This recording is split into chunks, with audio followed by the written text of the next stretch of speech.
तो जब नहीं मालूम है तो मंत्रालय छोड़िए ना भाई, हाँ। जाके कुछ और काम कीजिए। जब आपको ये जानकारी ही नहीं है तो काहे के लिए मंत्री पद की शोभा बढ़ा रहे हैं आप? ऐसे लोगों को मंत्री पद पे रहने की आवश्यकता क्या है? कहते बार बार कहते बीपीएससी देखेगा, तो फिर आप मंत्री क्यों बने हैं? बीपीएससी सब कुछ देखेगा तो? हाँ। बीपीएससी का काम ये सब देखना नहीं होता। बीपीएससी का काम सिर्फ और सिर्फ एक परीक्षा को आयोजित करना होता है, एक चयन प्रक्रिया को संपन्न कराना होता है।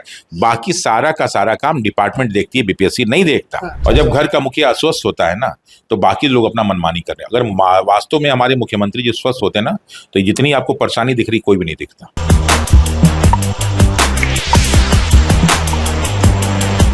देखिए, पूरा भारत एक नाम जानता है 70वीं बीपीएससी का आंदोलन। वो तो खत्म हो गया गर्दनीबाग धरना स्थल पर, क्योंकि उसकी जो लड़ाई है वो सुप्रीम कोर्ट तक पहुंची। उसके बारे में हम बात करेंगे। नमस्कार, मैं अनुकूल तिवारी और आप वॉइस हब देख रहे हैं। हमारे साथ रमांशु सर हैं, वो सर जो गर्दनीबाग धरना स्थल पर शुरू से थे और सब चीज देखते थे। जहां 70वीं बीपीएससी का प्रोटेस्ट चल रहा था, वहीं पे बीपीएससी टीआरई 3.0 के शिक्षक अभ्यर्थी जो है वो सप्लीमेंट्री की डिमांड के लिए प्रदर्शन कर रहे थे और अभी भी वो प्रदर्शन जारी है, विरोध जारी है, प्रोटेस्ट जारी है। और कल जो हुआ वो पूरा भारत देख रहा है और लोग बहुत थू थू कह रहे हैं। लोग फोन कर रहे हैं सर कि कैसा बिहार, कैसा शिक्षक मंत्री है, कैसा शिक्षा मंत्री है कि एक महिला, एक बेटी, नीतीश कुमार इतना कहते हैं कि महिलाओं को आगे बढ़ाएंगे, आरक्षण की बात करते हैं, ताकत की बात करते हैं, ये भी कहते हैं कि अरे पहले कुछ था जी। तो अब आप बताएं रमांशु सर कि पहले ये था जी? बिल्कुल पहले ये नहीं था कि कोई बेटी अपनी मांग करने के लिए किसी मंत्री के पास जाए और मंत्री गाड़ी से ना उतरे और उसको जो है गाड़ी पे खींचते हुए इतना दूर आगे ले जाए। 2005 से पहले ये सब नहीं होता था, ये सब अभी होता है। यही कागज से मारना। और उसके बाद मैंने देखा कि जो रिक्वेस्ट के लिए उसने लेटर दिया था, उस लेटर को मैं जो देख के बड़ा आश्चर्य हुआ कि मंत्री ऐसा कैसे कर, जनप्रतिनिधि यही होते हैं क्या? और लेटर से उसकी लड़की के हाथ में मारा और फिर लड़की अगर मान लीजिए उसी समय गिर जाती, कुछ एक्सीडेंट हो जाता, उसके लिए कौन लायबल होता? अभी मैं देखा कि जहाँ पे हम लोग गर्दनीबाग बैठे थे वहीं पे आसपास जो है नेताओं का आवास भी है और कोई ना कोई वहां पे रोज आत्महत्या कर रहा है। अफसोस कि कोई नेता आत्महत्या नहीं कर रहा है, ठीक है, और बाकी लोग कर रहे हैं। हाँ। ये सूचनाएं सब जगह मिल रही हैं, पेपर में छप रही हैं।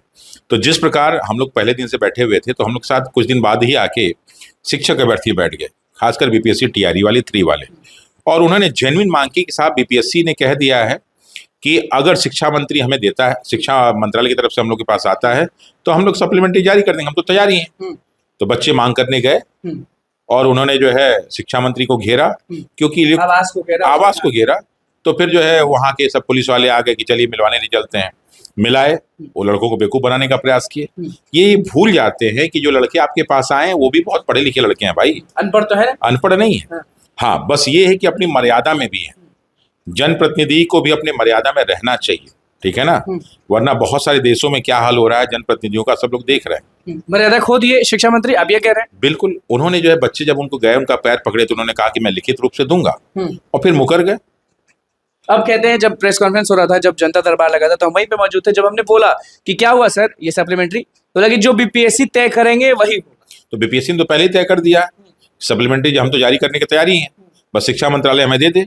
और जो वैकेंसीज आई हैं उसमें बहुत सारी वैकेंसीज खाली हैं, तो शिक्षा मंत्री को, चाहे शिक्षा मंत्रालय की तरफ से ये सचिव की तरह मंत्री जी को सचिव से बोलना चाहिए कि साहब जो सीटें खाली हैं और जो उसके अकॉर्डिंग आप लग रहा है उसको भर दीजिए, काम खत्म कीजिए। बच्चों की मांग शिक्षा मंत्री अब बोल देंगे, लेटर जारी कर दें। भाई लेटर जारी कर दें मुख्य क्या नाम है मंत्री की तरफ से सचिव को कि साहब जो सीटें खाली रह गई हैं और जो लड़के उसमें योग्य पाए हैं उसकी जो है सूचना जो है बीपीएससी को दी जाए और उसके बाद सप्लीमेंट्री रिजल्ट जारी करके बच्चों का आराम से यही होता ही, यही प्रक्रिया ही। इसके लिए देखिए, मैं सचिवालय तो कुछ और दिख रहा है कि आप जाएंगे बोल लें और मार खा के आएंगे। देखिए, मैं सचिवालय में काम किया हूँ, तो मैं सचिवालय की प्रक्रिया को समझता हूँ कि जब भी कोई भर्ती प्रक्रिया होती है तो एक संस्था होती है जो भर्ती प्रक्रिया को सिर्फ संपन्न कराती है, लेकिन उसमें कितने लोगों को भर्ती करना है, क्या नहीं करना है, सारा का सारा जो है पहला डॉक्यूमेंट वेरिफिकेशन उस मतलब वहाँ पे बीपीएससी होगा, दूसरा बाकी डिपार्टमेंट ही सारा काम करती है। वो सेलेक्ट करके लोगों को दे देती है, तो उसने सेलेक्ट कर दिया लोगों को, अब वो तो तैयार है हर चीज़ के लिए। यहाँ से शिक्षा मंत्रालय से क्या हुआ कि जो लड़के मेरिट के बहुत ऊपर है, देखिए एक कट ऑफ मेरिट जारी की जाती है किसी एग्जाम के लिए कि भाई मिनिमम आपको इतना क्वालिफाई करना है। मिनिमम का मतलब इससे नीचे पाएंगे और सीटें खाली भी रह जाएंगी तो आपको नहीं लिया जाएगा। मतलब योग्यता नहीं है तो फिर कैसे कोई बहाल, मान लीजिए कोई फेल ही कर गया, किसी को मार्क्स उतना आए तो क्यों बहाल के लिए हल्ला करेगा, क्यों बहाली के लिए गुहार करेगा? अभी कुछ दिन पहले जब दूसरे शिक्षा मंत्री थे तो उन्होंने बच्चों पे यही आरोप लगाया था कि यहाँ योग्य उम्मीदवार नहीं मिल रहे हैं। अब मतलब आप बर्थ के आधार पे बच्चों को बाहर किए हुए हैं, जबकि सीटें बहुत सारी खाली हैं। बिल्कुल।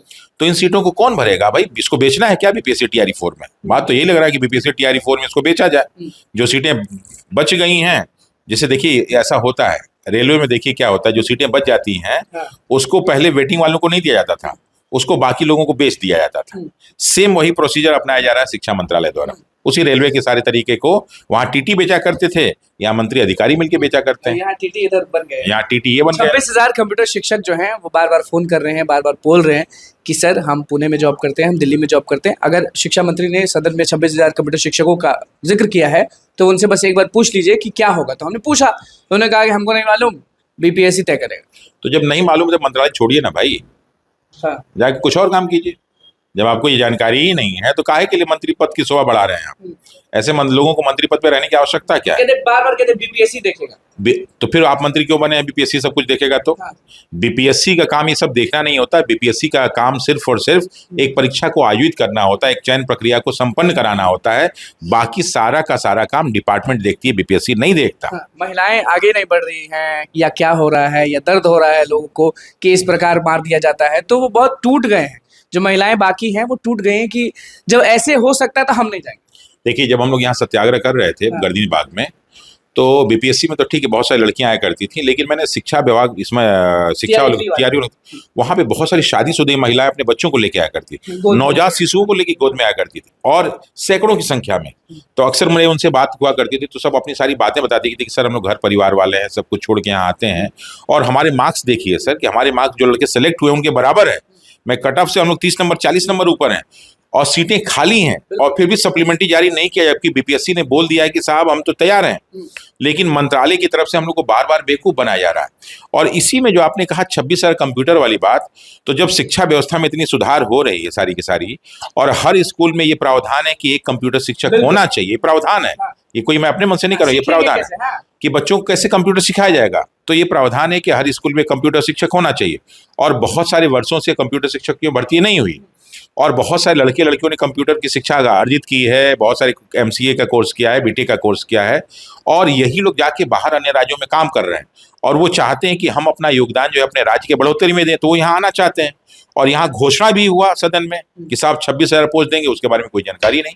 तो इनकी बातों से लगता है कि ये लोग ऐसे विश्वसनीय लोग नहीं रह गए हैं। मतलब बिहार से जो बाहर जाते हैं वो आना चाहते हैं, लेकिन बिहार के जो मुखिया है वही आने देना नहीं चाहते। देखिए मैं तो मुखिया को साहब मुखिया मानता ही नहीं।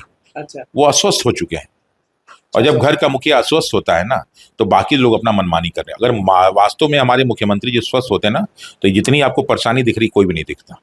बड़ी बात कह दी है रवांशु सर, किस तरह से टीआरई 3.0 के शिक्षक अभ्यर्थियों का साथ देते हुए नजर आए वो आपने देखा। और एक बहुत अच्छी बात बोले कि अगर मुख्यमंत्री जो है वो स्वस्थ होते तो ये जितना भी लोग तड़प रहे हैं ना, ये लोग तड़पते नहीं। तो बस हमारे चैनल को सब्सक्राइब करें, पेज को लाइक करें। कैमरा में सुबह के साथ, धन्यवाद।